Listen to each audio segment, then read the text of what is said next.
गौतम बुद्ध की शिक्षाएं आज भी उतनी ही प्रासंगिक हैं जितनी 2500 साल पहले थी।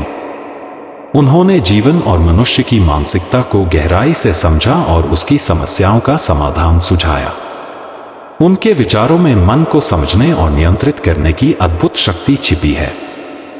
बुद्ध ने हमें सिखाया कि अगर हम अपने मन की बातों को समझना और नियंत्रित करना सीख जाए तो हम जीवन में शांति और सुख प्राप्त कर सकते हैं। उनके जीवन से जुड़ी कई कहानियां हमें इस ओर मार्गदर्शन करती हैं। गौतम बुद्ध का प्रारंभिक जीवन। गौतम बुद्ध का जन्म 563 ईसा पूर्व कपिलवस्तु के लुम्बिनी में एक शाही परिवार में हुआ था। उनका मूल नाम सिद्धार्थ था। राजकुमार सिद्धार्थ का जीवन बचपन से ही सुख सुविधाओं में बीता, लेकिन उनके मन में प्रारंभ से ही एक प्रश्न था, जीवन का असली उद्देश्य क्या है। उनका यह प्रश्न तब और गहराता गया जब उन्होंने अपने जीवन के पहले 4 अनुभव देखे, एक बूढ़ा व्यक्ति, एक बीमार व्यक्ति, एक मृत व्यक्ति और एक साधु। इन अनुभवों ने सिद्धार्थ को सोचने पर मजबूर किया कि संसार में दुख क्यों है और इससे कैसे मुक्ति पाई जा सकती है। बुद्ध का सत्य की खोज। सिद्धार्थ ने अपनी पत्नी और नवजात पुत्र को छोड़कर सत्य की खोज में निकलने का निर्णय लिया। 6 वर्षों तक उन्होंने तपस्या की, ध्यान किया और अंततः बोधगया में बोधि वृक्ष के नीचे ध्यान में लीन होकर आत्मज्ञान प्राप्त किया। इसके बाद वे गौतम बुद्ध कहलाए। उन्होंने पाया कि मन ही वह स्थान है जहां से सभी समस्याओं की उत्पत्ति होती है और मन को नियंत्रित करके ही शांति प्राप्त की जा सकती है। मन को समझने की कला। गौतम बुद्ध के अनुसार मन का स्वभाव चंचल होता है। यह कभी स्थिर नहीं रहता, निरंतर विचारों में घूमता रहता है। यह सोचने में समय बिताता है कि अतीत में क्या हुआ और भविष्य में क्या होगा। इस प्रक्रिया में हम वर्तमान के महत्व को भूल जाते हैं। बुद्ध ने इसे अविकल्प मन कहा, जो लगातार बदलता रहता है, कभी स्थिर नहीं होता। लेकिन उन्होंने यह भी कहा कि अगर हम अपने मन को समझने और नियंत्रित करने का प्रयास करें तो हम इसे शांत और स्थिर बना सकते हैं। बुद्ध की एक कहानी से इस बात को और स्पष्ट रूप से समझा जा सकता है। एक बार बुद्ध अपने शिष्यों के साथ एक नदी के किनारे बैठे थे। उन्होंने अपने शिष्यों से कहा, देखो, यह नदी की धारा कितनी चंचल है। इसके पानी को स्थिर करना असंभव लगता है, लेकिन अगर हम इसे कुछ समय के लिए ऐसे ही छोड़ दें तो यह खुद ब खुद शांत हो जाएगी। इसी प्रकार हमारा मन भी चंचल होता है। अगर हम इसे जबरदस्ती नियंत्रित करने का प्रयास करें तो यह और अधिक व्याकुल हो जाएगा। लेकिन अगर हम इसे समझदारी से शांत करने का प्रयास करें तो यह अपने आप स्थिर हो जाएगा।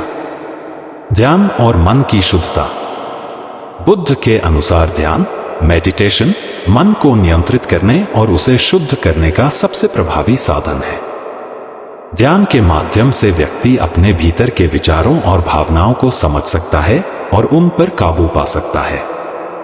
ध्यान करते समय व्यक्ति अपने मन को वर्तमान क्षण में केंद्रित करता है, जिससे उसके मन की चंचलता धीरे धीरे कम हो जाती है। बुद्ध की एक और कहानी से ध्यान की शक्ति को समझा जा सकता है। एक बार एक व्यक्ति बुद्ध के पास आया और उनसे पूछा, हे बुद्ध, मेरा मन बहुत अशांत है, मैं क्या करूं? बुद्ध ने उसे एक पात्र में पानी भरने के लिए कहा और फिर उस पानी में थोड़ा कीचड़ डालने को कहा। जैसे ही व्यक्ति ने कीचड़ डाला, पानी गंदा हो गया। बुद्ध ने फिर कहा, अब प्रतीक्षा करो। कुछ समय बाद वह पानी धीरे धीरे साफ हो गया क्योंकि कीचड़ नीचे बैठ गया था। बुद्ध ने उस व्यक्ति से कहा, यह तुम्हारे मन की स्थिति है। जब तुम इसे जबरदस्ती नियंत्रित करने का प्रयास करते हो तो यह और अधिक अशांत हो जाता है। लेकिन जब तुम धैर्य से प्रतीक्षा करते हो और अपने मन को स्वाभाविक रूप से शांत करते हो तो यह अपने आप शुद्ध और स्थिर हो जाता है। इच्छाओं से मुक्ति।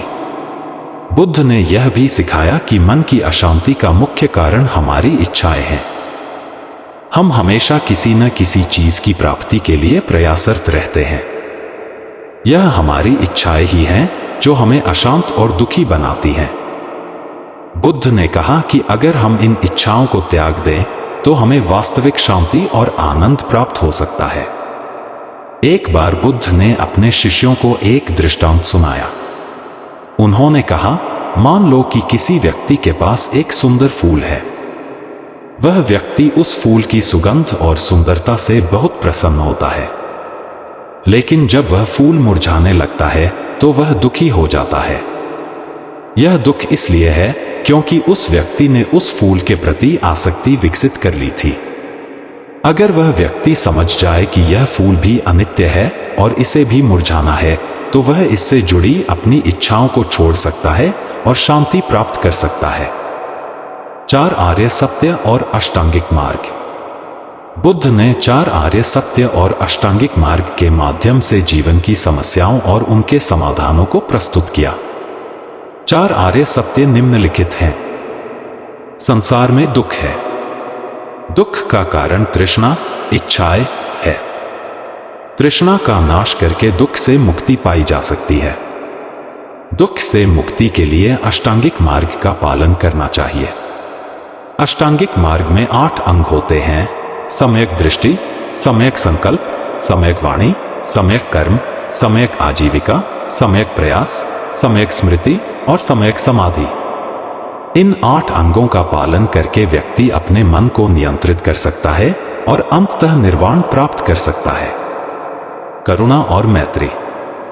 बुद्ध ने करुणा और मैत्री को भी मन को शुद्ध करने का महत्वपूर्ण साधन माना। जब व्यक्ति अपने मन में दूसरों के प्रति प्रेम और करुणा विकसित करता है तो उसका मन स्वतः ही शुद्ध और शांत हो जाता है। करुणा का अर्थ है दूसरों के दुखों को समझना और उन्हें दूर करने का प्रयास करना। मैत्री का अर्थ है सभी जीवों के प्रति प्रेम और मित्रता का भाव रखना। जब हम अपने मन में इन गुणों को विकसित करते हैं तो हमारी सभी नकारात्मक भावनाएं जैसे क्रोध, द्वेष और ईर्ष्या धीरे धीरे समाप्त हो जाती हैं और मन शांत और स्थिर हो जाता है। परिणाम स्वरूप प्राप्त होने वाली शांति। गौतम बुद्ध की शिक्षाएं हमें यह सिखाती हैं कि अगर हम अपने मन की बातों को समझना और नियंत्रित करना सीख लें तो हम जीवन में शांति और आनंद प्राप्त कर सकते हैं। यह शांति सिर्फ बाहरी नहीं बल्कि आंतरिक भी होती है। जब हम अपने मन को समझते हैं तो हम अपने जीवन की समस्याओं का समाधान भी आसानी से कर सकते हैं। बुद्ध की शिक्षाएं यह भी बताती हैं कि शांति की प्राप्ति कोई असंभव कार्य नहीं है, बल्कि यह हमारे भीतर ही छिपी होती है। केवल हमें उसे समझने और जागरूक होने की आवश्यकता है। गौतम बुद्ध की शिक्षाएं और उनके जीवन से जुड़ी कहानियां हमें सिखाती हैं कि मन को पढ़ने और समझने की कला जीवन में शांति और सुख की कुंजी है।